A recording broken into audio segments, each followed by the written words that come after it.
Hello मित्रों, स्वागत है आप सभी का अपने इस यूट्यूब चैनल पर।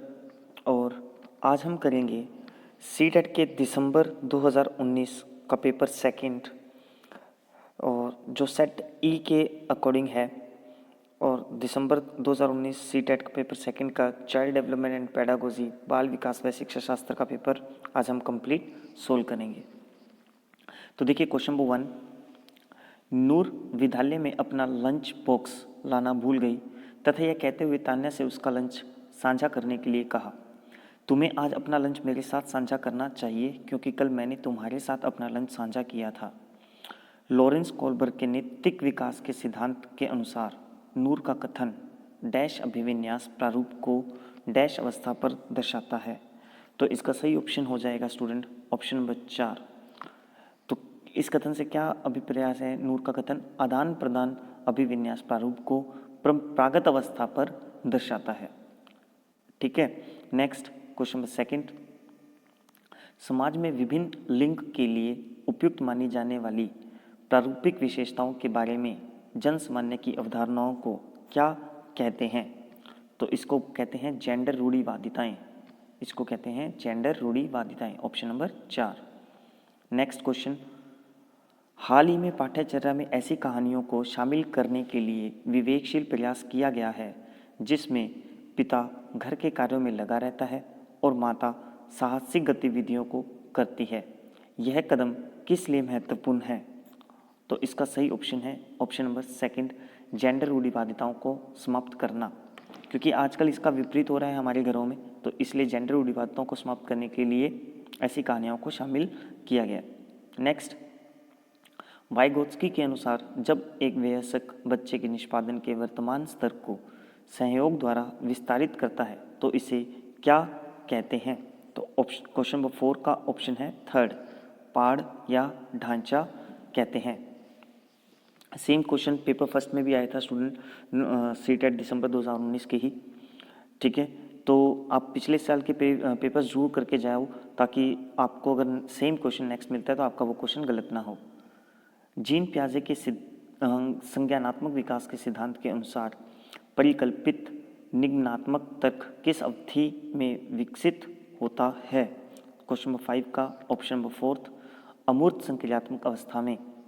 जीन पियाजे के संज्ञानात्मक विकास के सिद्धांत के अनुसार परिकल्पित निगमनात्मक तर्क अमूर्त संक्रियात्मक अवस्था में विकसित होता है। नेक्स्ट, डैश के अनुसार बच्चों के चिंतन के बारे में सामाजिक प्रक्रियाओं तथा सांस्कृतिक संदर्भ के प्रभाव को समझना आवश्यक है। तो इसका सही आंसर है ऑप्शन नंबर 3, लेव वाइगोत्स्की।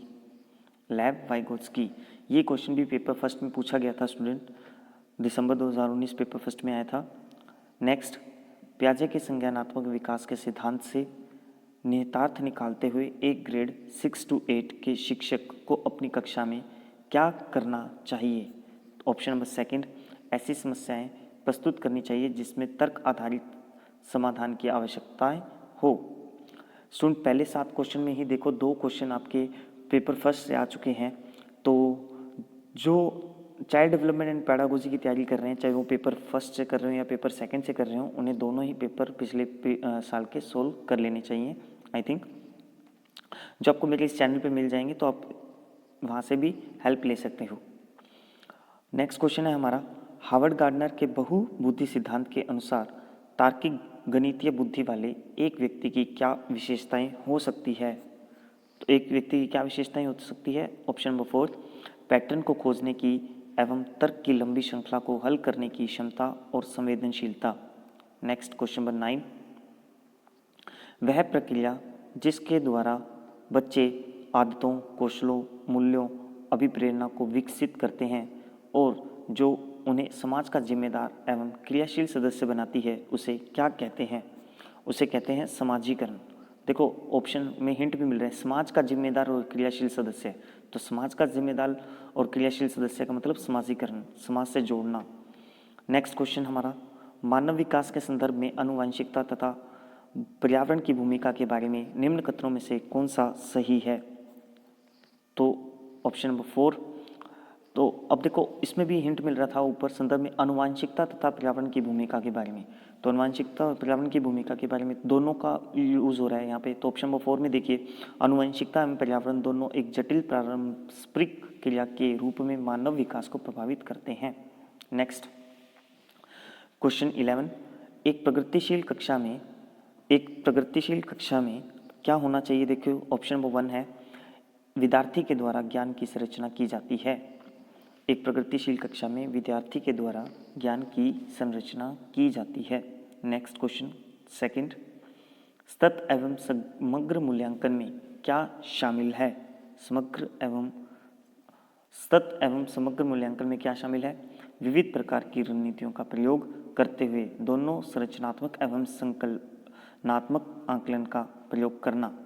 नेक्स्ट क्वेश्चन नंबर 13, आपकी कक्षा में एक विद्यार्थी को विभिन्न स्रोतों से बार बार यह बताया गया कि उसमें उसके सामाजिक वर्ग के लोग शैक्षिक क्षेत्र में निम्न स्तरीय प्रदर्शन करते हैं। इस रूढ़िवादिता एवं परिणामिक रूढ़िवादी आशंका के प्रभाव को कम करने के लिए एक शिक्षक को क्या पहल करना चाहिए? तो क्वेश्चन नंबर 13 का सही आंसर है 4th, विभिन्न सामाजिक वर्गों के रोल मॉडल से संबंधित कहानियों एवं उदाहरणों को प्रस्तुत करना चाहिए। विभिन्न सामाजिक वर्गों के रोल मॉडल से संबंधित कहानियों एवं उदाहरणों को प्रस्तुत करना चाहिए। नेक्स्ट क्वेश्चन नंबर 14th, एक सामाजिक कक्षा में शिक्षक को क्या करना चाहिए? एक समावेशी कक्षा में शिक्षक को क्या करना चाहिए? तो समावेशी कक्षा में क्या करना चाहिए? यह विश्वास करना चाहिए कि प्रत्येक बच्चे में अपनी योग्यता एवं शक्ति के अनुसार सीखने की क्षमता है। नेक्स्ट क्वेश्चन नंबर 15, एक विद्यार्थी कक्षा में निम्न लक्षण प्रदर्शित करता है: पढ़ने के प्रति चिंता, शब्दों या अक्षरों के पहचानने में कठिनाई, निम्न स्तरीय शब्दावली कौशल, पहले पढ़े हुए पाठ को समझना या याद करने में कठिनाई। ये किसके सूचक हैं? तो क्वेश्चन नंबर 15 ये किसके सूचक हैं? 3rd, अधिगम अशक्तता वाले विद्यार्थियों के। ठीक है, क्योंकि मोस्टली इसमें अधिगम से रिलेटेड है, पढ़ाई से रिलेटेड है, पढ़ने से रिलेटेड है, तो इसलिए अधिगम अशक्तता वाले विद्यार्थी के सूचक हैं। नेक्स्ट क्वेश्चन नंबर 16, एक शिक्षक एक समावेशी कक्षा में विशेष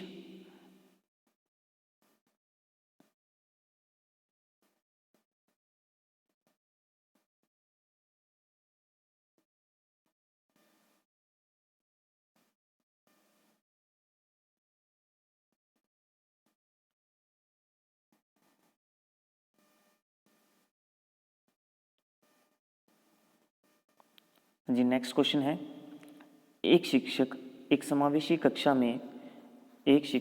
समावेशी कक्षा में विशेष योग्यता वर्ग वाले अधिगमकर्ता की आवश्यकताओं को किस प्रकार से बता सकता है और या संबोधित कर सकता है? तो इसका सही ऑप्शन हो जाएगा ऑप्शन नंबर 4, प्रत्येक विद्यार्थी के अधिगम के सशक्त पक्षों एवं कमजोरियों के विश्लेषण के आधार पर विशिष्ट अधिगम उद्देश्यों को विकसित करना। क्वेश्चन नंबर 17, एक शिक्षा अपनी कक्षा में सृजनात्मक विद्यार्थियों को किस प्रकार से प्रोत्साहित कर सकती है? तो ऑप्शन हो जाएगा 3rd, अनेक परिप्रेक्ष्यों को प्रोत्साहित करके, मूल विचारों का महत्व देकर। नेक्स्ट क्वेश्चन नंबर 18, निम्न में से कौन सा कारक कक्षा में सार्थक अधिगम का पक्ष लेता है? सार्थक अधिगम का पक्ष कौन सा लेता है? विषय वस्तु तथा बच्चों के संपूर्ण कुशल क्षेम एवं अधिगम के प्रति सच्चा सरोकार रखना। नेक्स्ट क्वेश्चन नंबर 19, निम्न में से कौन सा प्रभावशाली समस्या समाधान रणनीति का एक उदाहरण है? ऑप्शन नंबर 4, साधन साध्य विश्लेषण, समस्या को अनेक उपलक्ष्यों में विभाजित करना। नेक्स्ट क्वेश्चन नंबर 20, निम्न में से कौन सी शिक्षण अधिगम के लिए एक प्रभावशाली शिक्षण प्रणाली नहीं है? प्रभावशाली शिक्षण प्रणाली नहीं है। क्वेश्चन नंबर 20 ऑप्शन 4, दिए गए ज्ञान को दोहराने पर ध्यान केंद्रित करना, ये प्रभावशाली शिक्षण प्रणाली नहीं है। नेक्स्ट, शिक्षक कक्षा में पढ़ने में ध्यान न देने वाले बच्चों से किस प्रकार का बर्ताव कर सकते हैं? ऑप्शन नंबर 3, उनसे बात करके, उनकी अरुचि का कारण जानने की कोशिश करके। नेक्स्ट, संरचनावादी उपागम बताता है कि डैश ज्ञान की संरचना के लिए अत्यंत आवश्यक है। विद्यार्थी का पूर्व ज्ञान। तो विद्यार्थी का जो पूर्व ज्ञान है वो संरचनावादी उपागम में अत्यंत आवश्यक है, अत्यंत महत्वपूर्ण है। Next question number 23।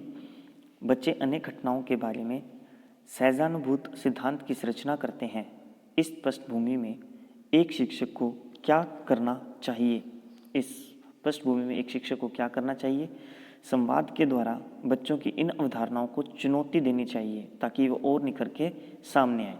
यही सेम क्वेश्चन पेपर फर्स्ट दिसंबर 2019 में भी आया था, इसलिए मैं आपसे फिर कहना चाहूँगा जो पेपर सेकंड की तैयारी कर रहे हैं वो पेपर फर्स्ट के भी साइकोलॉजी पेडागोजी के क्वेश्चन जरूर सोल्व कर लीजिए। Next question number 24। संज्ञान एवं संवेग के बीच किस प्रकार संबंध होता है? तो संज्ञान और संवेग के बीच में किस प्रकार का संबंध होता है? द्विदिशीय। दोनों के बीच एक गतिशील पारस्परिक क्रिया होती है। नेक्स्ट 25।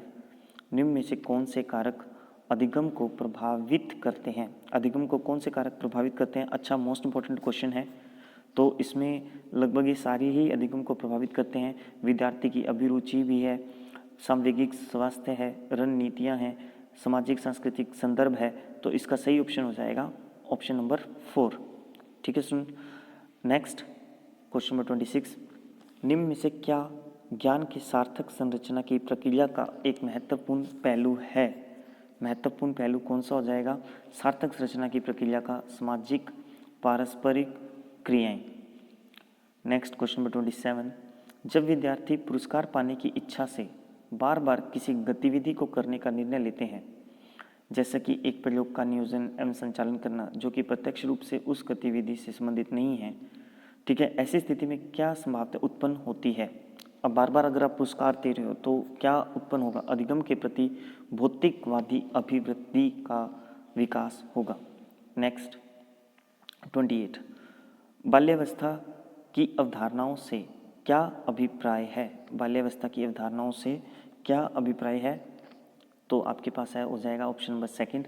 समकालीन सामाजिक संरचनावादी मनोवैज्ञानिक के अनुसार यह एक सामाजिक संरचना है। Next question number 29। निम्न में से कौन सी मध्य बाल्यावस्था की विशेषता है? मध्य बाल्यावस्था की विशेषता कौन सी है? इसके अंदर बच्चे के तार्किक मूर्त रूप से सोचना प्रारंभ कर देते हैं, वो मध्य बाल्यावस्था है। नेक्स्ट है परिवार एवं पास पड़ोस बच्चों के समाजीकरण की क्या होनी चाहिए? प्राथमिक एजेंसियां हैं। परिवार एवं पास पड़ोस बच्चों के समाजीकरण की प्राथमिक एजेंसियां हैं। ठीक है स्टूडेंट्स, तो ये हमारे जो 30 question child development and pedagogy के आए थे दिसंबर 2019 CTET के एग्ज़ाम में पेपर सेकंड के अंदर, वो हमने कंप्लीट कर लिए हैं। इसके बाद हम स्टूडेंट जो इससे पहले के जो एग्ज़ाम्स थे जुलाई 2018 या दिसंबर 2018 या जुलाई 2019 वो वाले पेपर सोल्व करेंगे। तो अगर आपको वीडियो पसंद आई हो तो लाइक सब्सक्राइब शेयर जरूर कीजिएगा स्टूडेंट्स, कमेंट करके ज़रूर बताइएगा। Thank you.